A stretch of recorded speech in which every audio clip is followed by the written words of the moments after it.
Let me first begin by giving honor and praise to God for the privilege and the opportunity of returning home. With the dais protocol having been established, Reverend Jackson would like to express his appreciation to you, Grand Basileus Knox, the Supreme Council, the Grand Officers, the undergraduate and district representatives, my graduate chapter, Nu Pi, and a shout out to the chapter of Omega Psi Phi of North Carolina, A&T State University, and all the brothers of Omega Psi Phi Fraternity Incorporated for this high honor of representing Reverend Jackson. Madam Mayor, Councilman, from the year that my father, our brother, pledged at Pi Psi chapter at the University of Illinois, he's carried our fraternity from one end of the world to the other. He would have loved to have been here today, but he carries our fraternity at this hour to South Korea in pursuit of a lasting peace. 3 weeks ago, he carried our fraternity to meet the President and the King of Spain. 8 weeks ago, he carried our fraternity to the funeral of Winnie Mandela. Recently, he announced that he has Parkinson's. His life has been the embodiment of our cardinal principles of manhood, of scholarship, of perseverance, and uplift.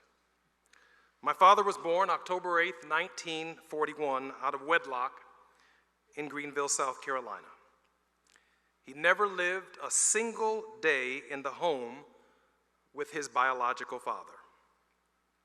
His biological father had 3 sons, his half-brothers. He was adopted by his mother's eventual husband 13 years after his grandmother, Matilda Burns, had adopted him and given him her name. He was born Jesse Robinson, but Robinson would not give him his name. He was adopted by my great-grandmother, Matilda Burns. He was Jesse Burns until grandmother Helen Jackson married Charles Jackson, and Grandpa Charlie Henry adopted him and changed his name to Jesse Jackson.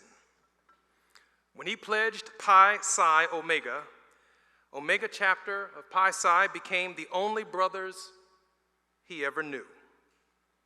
I remember growing up and seeing all of his purple and gold in his special corners of the house. We wanted to wear it. We wanted to play with it. But he told us to stay away from it until we understood his story. If my brother, our brother, could be here today, I am confident he would embrace all of our brothers. I am confident he would show his gratitude. I'm confident that he would elevate our fraternity to the recognition of the greatest threat that our community has confronted in a generation. He would want our fraternity to lead voter registration drives at our undergraduate chapters over the next 3 months, that we might gain 24 seats in the Congress of the United States and impeach and remove the greatest existential threat to our colleges, our universities, and our fraternity has ever known.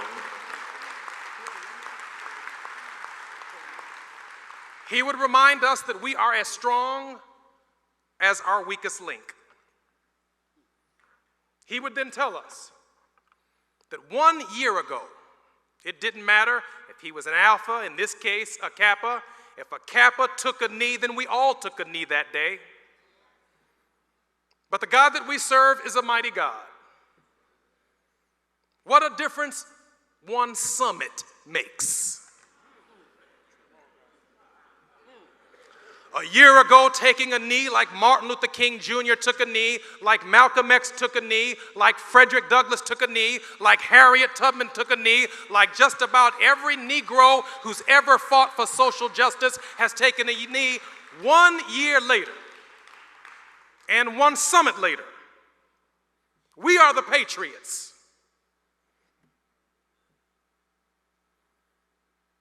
And the gentleman that we need to remove from office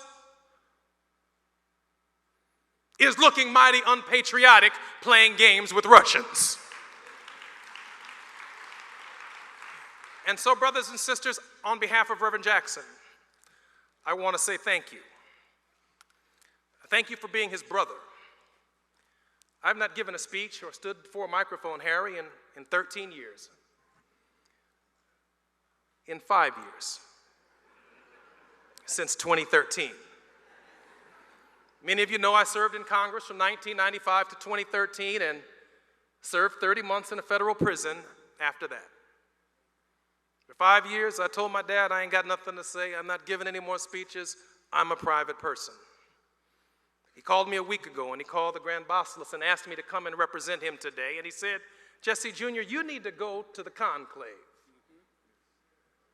And you need to let your brothers love on you for a minute.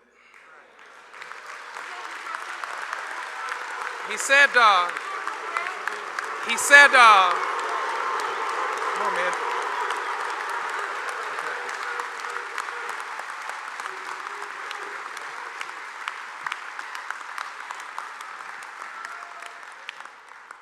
I was so ashamed when I knew I was going to prison. And it's taken me a moment to get my footing. I didn't want to go home. I didn't want my parents to see me. I didn't want to come to the conclave. I'm even here hiding up in my hotel room, just coming out to see the Grand Basileus at his request. It's taken me a moment to get my footing. But now I can imagine what it was like for my daddy. To be called a bastard, to be rejected, to be called illegitimate. And then go to college after having been made fun of by his own brothers. And to find a whole new family of men who embraced him, who pledged with him, who served with him, who fought in the depths of American despair with him and raised him up. My dad then stood up and said, I am somebody. You can be somebody too. Stop complaining about what you don't have, son. Use what you got. If you just turn to each other and not on each other. If we as a fraternity go back to our college campuses, not just shouting, not just barking, but registering the campus to vote in critical red congressional districts where HBCUs and Omega reign supreme, we can return a Congress in a few short months and take this scourge off of our people. This is our challenge, Omega.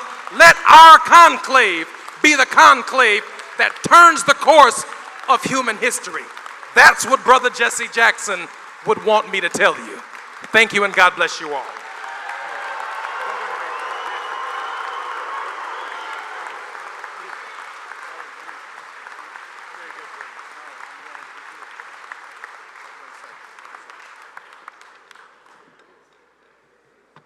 Ladies and gentlemen, I'm a firm believer that the Lord works in mysterious ways. Reverend Jackson and I had been talking about him coming, and he really wanted to come, and we really wanted to recognize him because he's been an Omega hero for as long as I can remember. See, when I'm getting ready to tell my age, 10 years old, Martin Luther King was killed. And I sat there and I watched my parents cry.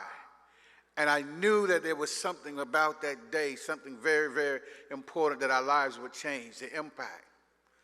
And Jesse Jackson was there. And I started seeing Jesse Jackson on different programs and him out there fighting for us, fighting for our rights. And then 16 years later, I was a grown man there with my wife and my daughter. And Jesse Jackson stood on the podium and he gave his speech when he was vying for the Democratic nomination.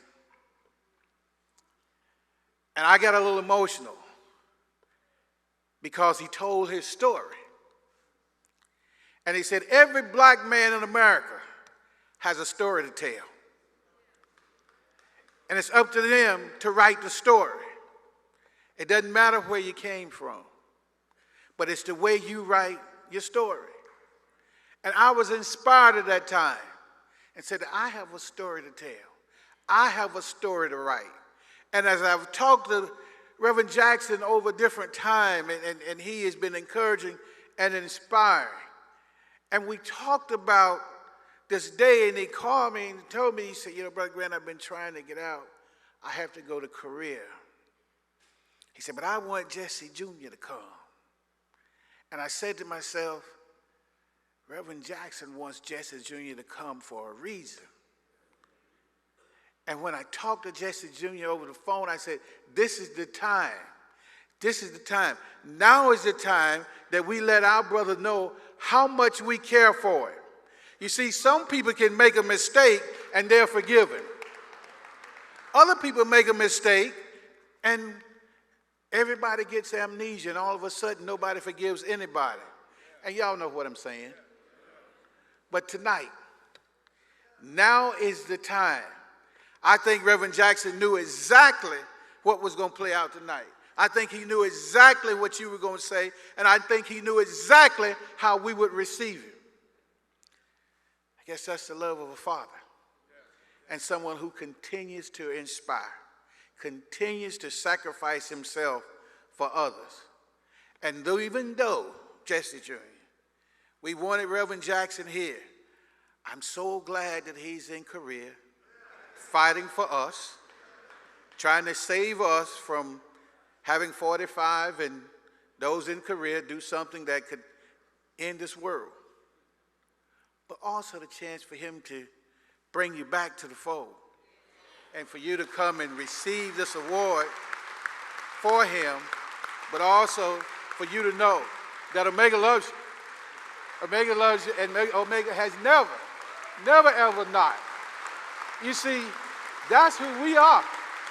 That's who we are. We believe in you. Thank you. We heard everything you said.